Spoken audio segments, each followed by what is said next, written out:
Welcome to the CPI update video where I'll be doing a technical analysis specifically focusing on SPY, the Qs, and IWM. Let's kick things off on the SPY daily time frame chart and then we'll jump on over to the sectors and other supporting evidence. What do we see here from a price action and structural perspective? Certainly some really significant strides in the upward direction from the buyers.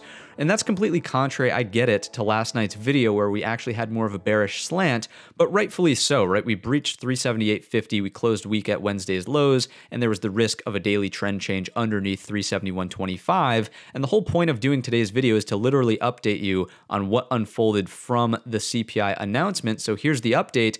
It's bullish now. And why is that? Because we've negated the possibility of a daily trend change as of right now. Let's walk through why. So CPI comes out and the numbers are way better than the expectation to the tune of 0.2 of a percentage point in the proper direction on both month over month as well as the year over year. And I would add that the core month over month as well was also 0.2 better than the expectation. So what does that result in from a price action perspective? Big gap up, green candle over a red bar. Why is that important right out of the gates? Because anyone who went out short on Wednesday afternoon is immediately underwater the second we gap up over that high. So bullish data point number one is a gap green over red. Bullish data point number two is that we get a partial gap fill. If the sellers were going to be strong, they would have closed that gap all the way. It just didn't happen, right? There's virtually no structure in there. The overnight trading volume was paper thin, and the sellers didn't do it, right? They did not do their job, quote unquote, do their job and fill that gap. Instead, the buyers run away with it and close prices up strong at the highs of today's trading range. So overall, just thinking about how the move actually unfolded, it makes sense that the buyers are in control here, but perhaps the most single important data point from today's session is the fact that the daily uptrend has been defended and we've produced a daily higher high, right? This keeps the uptrend alive. The main concern from last night's video was the fact that we had highs, lower highs, and the possibility of a trend change to a downtrend underneath 371.25, producing a new lower low from here to here. Again, we opened nowhere near 371.25. We opened well above this prior pivot high. This as a lower high on the daily time frame is no longer cause for concern. We've got the higher high. The daily uptrend remains intact. What else would this imply for the market? Of course, if we pull back, sure, it will be intraday selling pressure, but we're still in an uptrend. As long as we're above my new line in the sand, 378.50, we're still technically in an uptrend trying to find a higher low. Why is 378.50 the level, you might ask? Let's take out our trendline tool. Quickly do something like this, tracking the bottom end of the original balance coming from here and here, not the CPI gap down.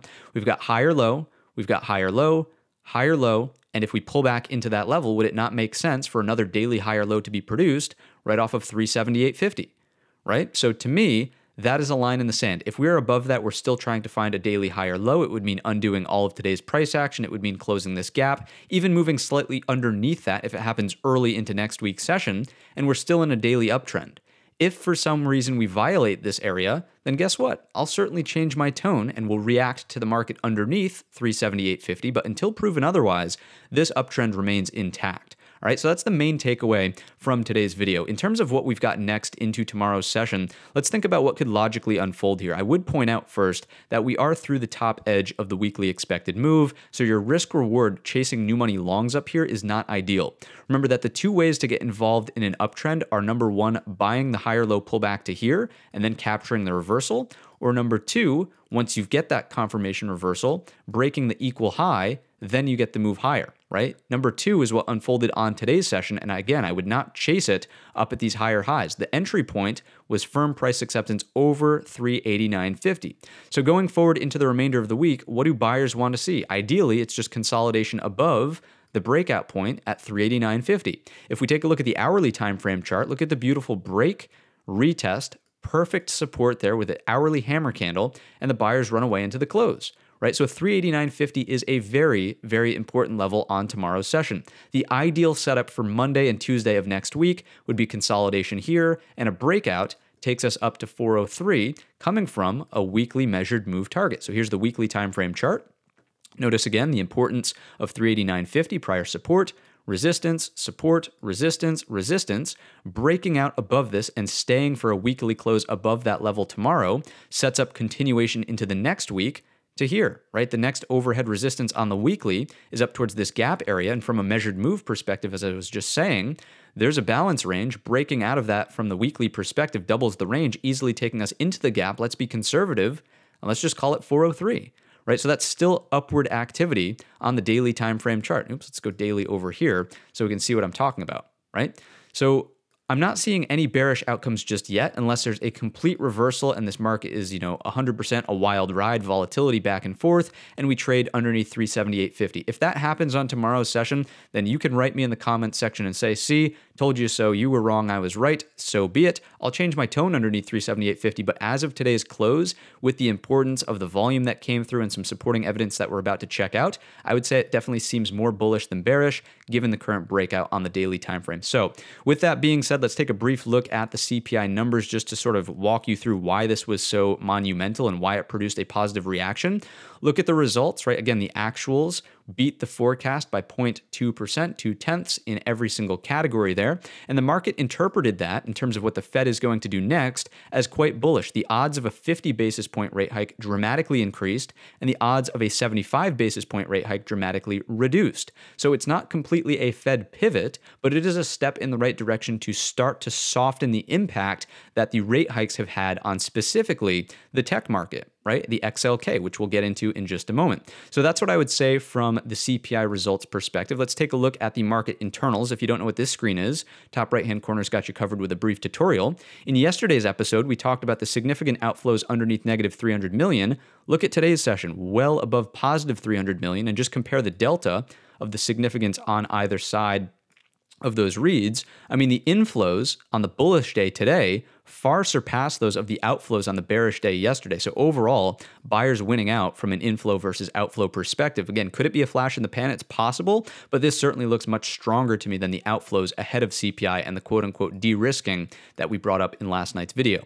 One cause for concern certainly is the overcorrelation in the advanced decline line, seeing that everybody was just thinking buy, buy, buy, buy, buy. It's buy everything, doesn't matter what sector it is, just buy it. It's going up on today's session. That's cause for concern. Markets that trend are markets that rotate, and the advanced decline line being stuck way up here is not indicative of any sort of rotation. So if people need to sell to take profit on a Friday, don't want to hold over a long weekend, this could easily mean, okay, we're going to see some significant down moves in the advanced decline line, which could mean some bearish pressure in your S&P 500. So this is cause for concern. It doesn't mean that the SPY breaks down underneath 378.50. It just means, hey, be mindful that tomorrow is either going to be digestion or likely some sort of pullback if this starts correcting and getting any acceptance under the zero line. Ticks today did build out with a significant cumulative build up and over 5,000, which is a solid number. No major concerns, no major divergences that would say, hey, look under the hood, there's some cause for, like nothing happening, in the internals is saying be skeptical of the rally that we saw in today's session. The only thing is that, hey, overcorrelated, a pullback could be incoming, which completely aligns with what we were just discussing being extended through the top of the weekly expected move, that it would not be ideal for new money longs at this point in time. So that's what I would tell you from the internals perspective. Let's take a quick peek at the market profile. We'll keep it brief here. If you don't know what this is, top right-hand corner's got you covered with another tutorial. The main focus is just that the point of control was actually left more neutral in the midpoint of today's range. If you're using the 4 o'clock cash close, usually that tends to be the more important close because it aligns more closely with equities. But if you do go ahead and turn on the extended hours, the futures session there, notice that the point of control does actually migrate higher with price. Overall, there's plenty excess at the lows. There's plenty of excess at the highs. I'm not seeing structural deficiencies there. It's just the fact that the majority of the volume today was actually in the midpoint of the range as opposed to up towards the highs during the regular trading hour session. Again, not the end of the world. Just, hey, probably don't be, longing it aggressively up at these highs where traders are not willing to commit too much volume during the regular trading hour session. Let's get back on over to the platform and we will blast through the S&P sectors, keeping it very brief over here today. Who was leading, who was losing, where was the weight? The real estate sector leading the charge today primarily because rates were down so aggressively on the CPI print, and the energy sector was at the bottom of the barrel here by being up the least, only up 0.15%. Both are defensive, so not going to read into it too much. What is important is, of course, the heavyweight sectors, XLK, the tech sector, up 3.13% on today's session. Really solid read in the XLK. Remember that was going to be sensitive to CPI. I love what I'm seeing in the tech sector. We'll talk about why momentarily. XLY is important as well, up here towards the top, 2.19%. Financials, second heaviest weight that we're watching, up 1.95%. Healthcare, a little bit lower in our list, no doubt about that. Down, not down, but down towards the bottom, up 0.23% on today's session. Let's check in on the structure. Again, we'll try to keep it brief here. Inverted head and shoulders did ultimately end up playing out in the real estate sector. Remember that this has much more to do with the wealth effect and people's net worth being tied up in their home values. The more wealthy they feel, the more likely that they will participate in discretionary spending. So this is a positive look, actually. Seeing real estate slightly higher is a positive look for the XLY, which is much more of a risk-on sector. So continue to monitor 37 on pullbacks. Higher lows off of that are looking good for continuation. It's not going to mean a whole lot for your S&P 500 by itself, though, because it is such a lightweight sector. So speeding it up through the rest, the XLK, the tech sector, the most important sector of them all, right to the top of the balance range here. Looking for this to play catch-up with the remainder of the broad market. I did not mean to draw that as a box. I'm not suggesting that tomorrow's bar looks like that, but a breakout of 131.50 certainly is feeling more bullish for the marketplace here, looking to target this overhead gap. Remember that the same psychology applies as to what we just discussed in SPY, negating that lower high, higher high on the daily time frame chart. Ideally here, higher lows are put in above 128 at this point in time. You can see coming from prior structure here, as well as struggling around it right in here as well. Bull flag and a breakout, that would bode extremely well for the rotation in this marketplace. What we need to keep an eye on, and we'll see this in the ratio grid momentarily, is the sort of slowing down of the value stocks that have been leading the charge in the upward direction, and we need to see the rotation into the risk-on assets like the XLK and the XLY. So this stepping up here towards the top of the range is certainly poised for a little bit of an upside move and a passing of the baton, if you will, into the proper sort of sectors. XLY is one of those sectors as well. In last night's video, we were talking about the only time to really look for the look below and fail is with a confirmed higher low above. Well, the gap up well above 138 sort of sufficed, and the intraday pullback that produces this lower wick, sellers fail to fill the gap all the way, close strong at the highs. Again, it's looking better as opposed to worse. It's not like we had to battle up through this and then put in a higher low that looks something like this. The chart's already looking better. So with that being said, I would be neutral in the XL. I would not be necessarily as bullish here as we are in the XLK, but certainly more neutral. Avoiding continued downside here is key for this marketplace going forward. Financials, what's going on here certainly looks reasonable to start slowing down into this area of resistance. It's been leading the market rally for quite some time. Bull flag breakout looks good. I mean, it can continue in the upward direction, but I wouldn't count on financials to continue to sort of lead this market rally to the upside. They've had their leading leg. Now it's time again for the baton to be passed to more of these growth-oriented assets like the tech and consumer discretionary sectors. Communications is another one of those sectors that's more growth-oriented. However, it's lighter weight, so it's not going to mean too much. I'm really impressed with the close over 48. As long as we're above 48, good to go. Neutral at best in here, but it's not bearish until we're back down underneath 46.40 on a breakdown of the three-day balance from here. The fact that we were able to recapture this and we didn't just bump our heads for a lower high there for something that does this, really a decent look for communications. But again, in this range, it's still got to be neutral. To be bullish in communications is over 50.75.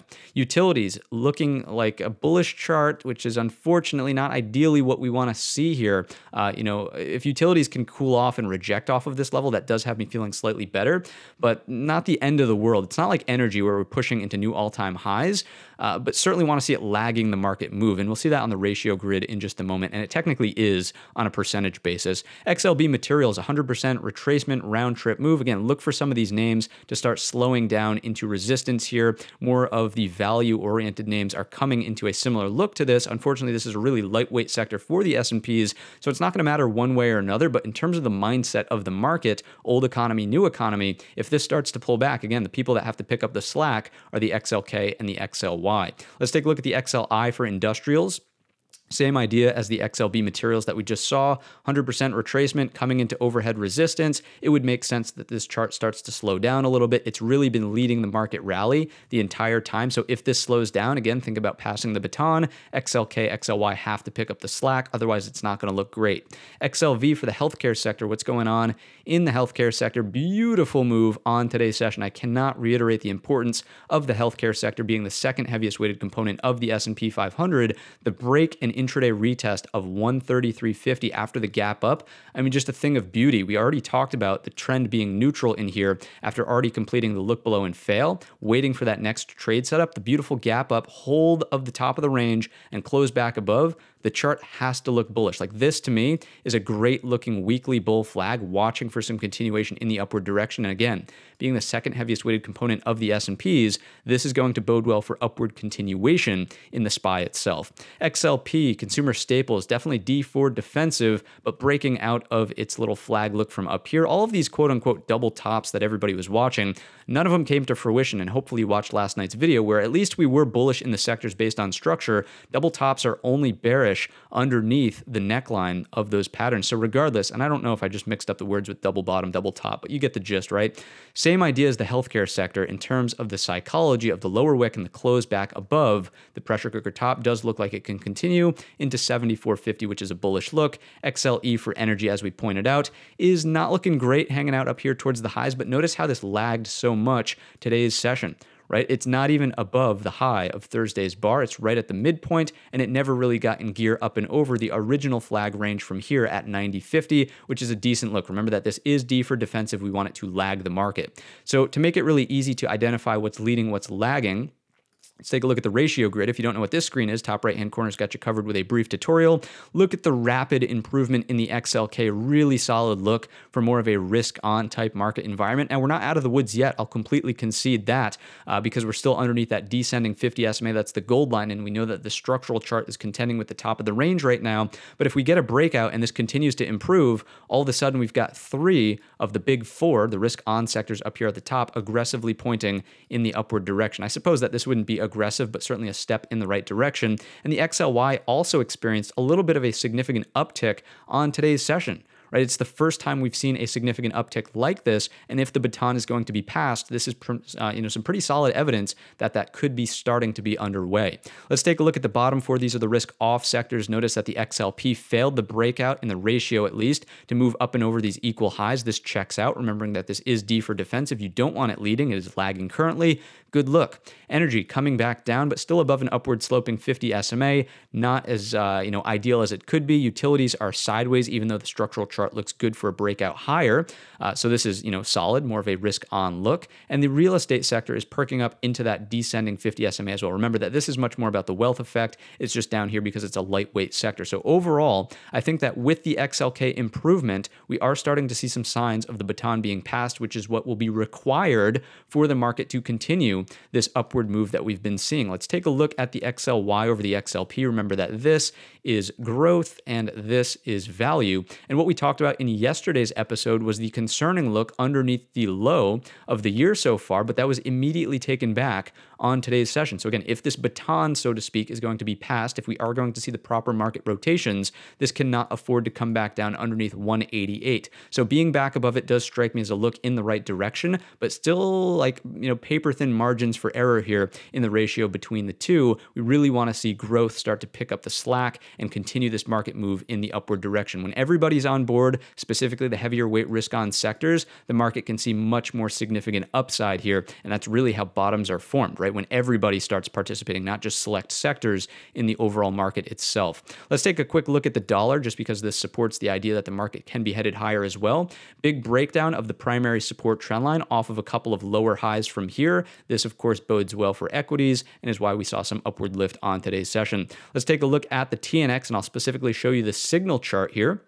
This has a rate of change on the bottom, and every single time rate of change crosses the 0 line, that's where we get some sort of signal. Notice what's happened in the past. Red signal, red move in the market. Green signal, green move in the market, right? It's basically measuring when rates are aggressively trending in the upward direction. Probably not a good look for tech, which therefore correlates to a lower S&P 500. When this is aggressively trending in the downward direction, like it was today, it fires off a green signal saying, hey, rates are coming in aggressively. That is a good thing for tech. Maybe we can see an upswing in the market itself. So I did want to point that out. And if we just zoom in so I can show you that downdraft in the TNX specifically, really significant break of the trend line and falling out of this original balance from right around in here. Let's take a quick look at high yield growth, or excuse me, I always call it high yield growth because it's HYG, but it's just bonds, right? And this was signaling a divergence, which we pointed out in last night's video. This made a new lower low. The S&P actually made a higher low, and now this is playing catch up to the upside. Do you want to continue to watch this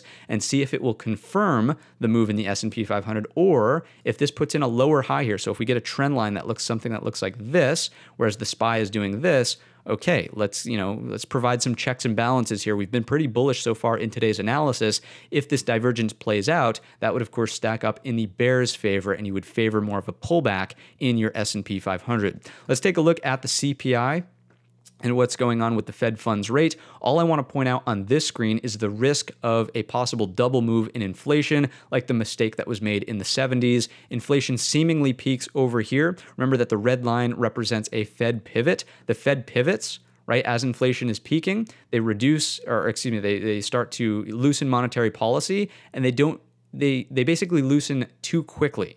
Right, they were too quick to take their foot off the gas pedal, and then we get even worse inflation right around 1980, which then really causes more pain in the market. So, is the 50 basis points rate hike going to be premature? Is it a premature reduction in the aggressiveness of the rate hike? It's certainly a possibility. I wouldn't be to be quite honest with you, I wouldn't be surprised based on Powell's hawkish stance if he, regardless of what the market has priced in, comes out and says, you know what, we're really going to beat this thing to a pulp. I'm going to give you another 75 basis point rate hike to round out 2022. Then we'll reconsider for 2023.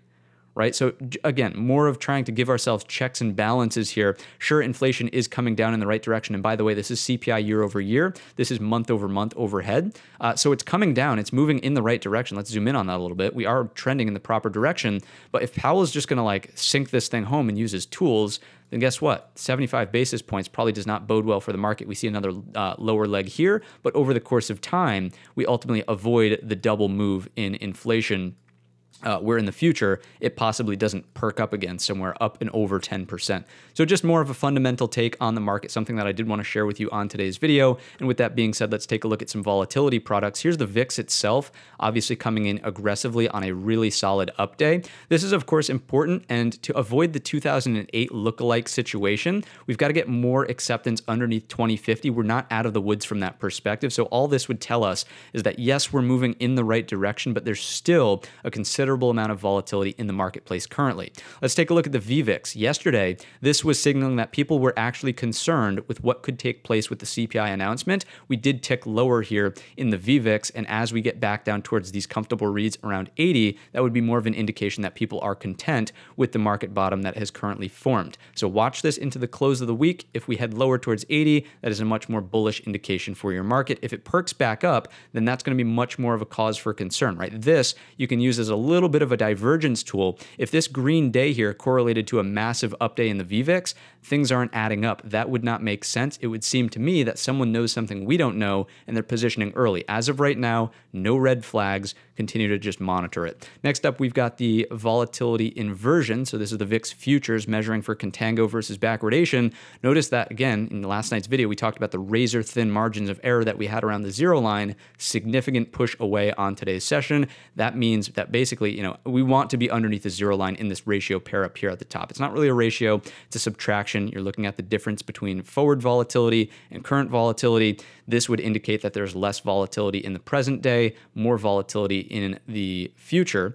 And that is what money managers like to see, right? They're more willing to allocate capital when the current day risk is lower than the forward-looking risk. So with that being said, let's continue along and take a brief look through the QQQ IWM and round out today's video. We're through the home stretch. Let's do it. QQQ, what do we see here? Certainly an impressive move right up to the top of the daily balance range. 283.50 is your number. We are extended through the weekly expected move. So again, I would not be an advocate up here for a big breakout. However, any higher lows, any really shallow pullbacks in here that then reattempt this is the pressure cooker top of all pressure cooker tops. Everybody's got their eye on this level. Everybody and their sisters waiting to buy the breakout at 283.50. When and if it goes, first target will be here, 290.50. The chart does look good, right? It does look good. Technically, from the balance perspective, we've seen a look below and fail. We've hit the upper end of the range, so that target has been fulfilled. The next trade is a patience play.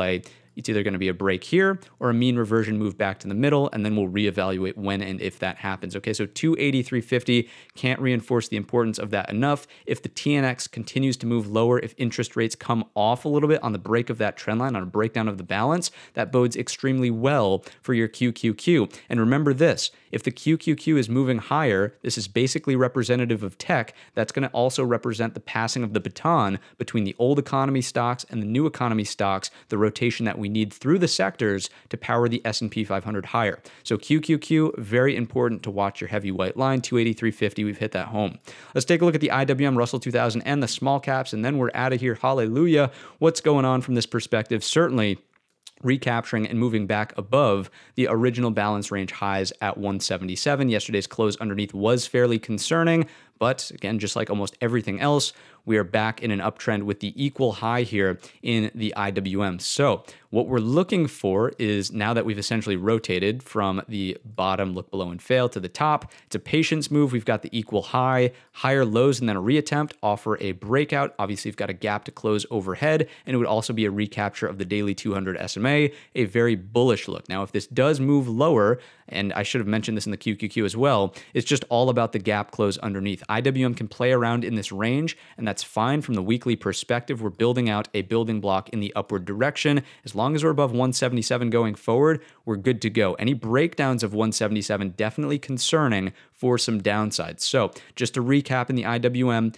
top of the weekly expected move. We're not extended through it yet. So if this does pull back, it's still well within the bounds of fair play, so to speak. And a breakdown here, you want to see a higher low off the gap close, ideally supporting above 177. Breakouts, gap close overhead, recapture of the 200 SMA. And we'll do a quick rewind to the QQQ to at least acknowledge the bear outcomes here. If we do see that pullback, remember, it's all about the possibility of the gap close underneath. When and if we close the gap underneath us, it is all about supporting well above 266.50. It's the line in the sand, no questions about it, no ifs, ands, or buts. And the reason being is it's the bottom end of the original balance, right? You've got to put in a gap fill reversal here to at least keep the QQQ neutral. QQQ is not in an uptrend, SPY is in an uptrend, and the IWM is also in an uptrend. QQQ has the most improvement to do, but remember the sort of passing of the baton effect that we've been talking about in today's video. That's going to wrap it up. Hopefully you enjoyed it. It's a late one, so let me know in the comments section with the keyword night owl that you enjoyed the video. Hopefully it's not a midnight special by the time it actually goes live, but I appreciate every single one of you guys being here. Hit the thumbs up button, subscribe, all that good stuff, and I will see you in the pre-market live stream tomorrow morning.